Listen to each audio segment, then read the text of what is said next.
出面買啲即食花膠咧，好少要用到黃花膠嚟燉噶，所以咧自己燉就會正好多啦。引媽咪咧都可以燉嚟食下噶。我哋女仔想補充下啲膠膠圓圓咧，花膠非常之合適噶啦，快啲跟住喵媽整啦，好正噶！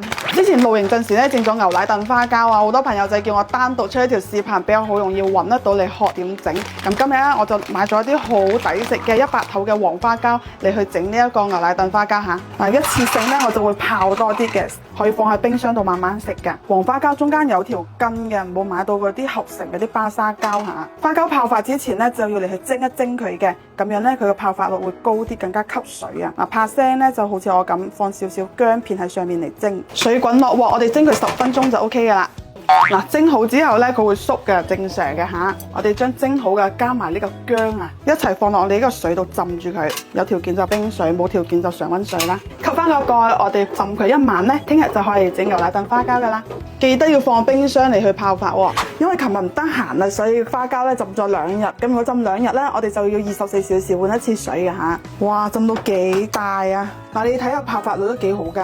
雖然都係100頭啊，但係又會少少嘅差別㗎。佢細隻啲咧會厚身一啲，呢個大隻啲咧佢會薄身少少。我哋浸好嘅花膠咧，想佢唔腥嘅話，一定要將呢啲咁嘅血膜搣乾淨佢，唔好有呢啲咁嘅血膜咧，就會好好多㗎啦。咁我今日咧就會燉6盅，呢個咧係200毫升嘅一個容器嚇，一條花膠咧就燉1盅啊。剪細夠佢，呢隻100頭黃花膠咧浸咗2日，比浸1日嘅泡發率靚好多㗎。我哋多出嚟嘅咧可以用密封袋裝住佢，放去結冰嗰度，下次食就好方便啦。其中3盅當日食咧，我就會放啲紅棗同埋一個圓肉一齊去燉嘅。圓肉同紅棗都有味㗎啦，所以我就唔放糖啦。另外呢3支我咩都唔放啊，淨係加牛奶去燉，因為咧我會放去冰箱度慢慢食㗎。我哋淨係放牛奶同花膠燉咧，就放喺冰箱度放1個星期都得嘅。我用呢一隻牛奶咧，佢係自帶清甜，所以我糖我都唔放。有啲朋友就係中意加啲水去燉，之後最後先至放牛奶。我覺得咧純牛奶去燉比加水去燉係好食好多㗎。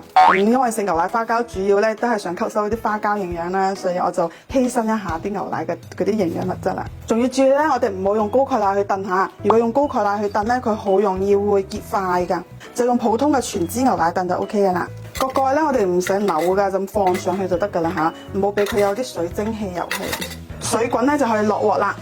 我哋用中火嚟去燉佢30分鐘。中意啲花膠軟軟糯糯嘅口感咧，就燉多20分鐘。如果中意啲花膠係比較爽嘅口感咧，我哋燉30分鐘就食得噶啦。燉牛奶燉花膠出嚟咧。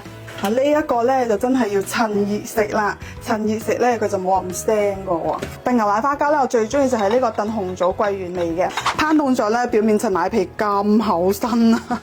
哇，睇啲花膠幾厚肉啊，燉出嚟啊！嗱，依家呢個花膠食起身咧就係爽口嘅，你睇啲奶咧都已經燉到起晒膠嘅感覺啊，有啲黏稠感喺度噶。放咗1晚咧，佢就已經結咗噶啦。表面呢個巢皮係奶皮嚟噶，結到好硬淨啦，佢已經，因為呢個花膠咧佢膠質好豐富啊。哇，睇下幾硬淨！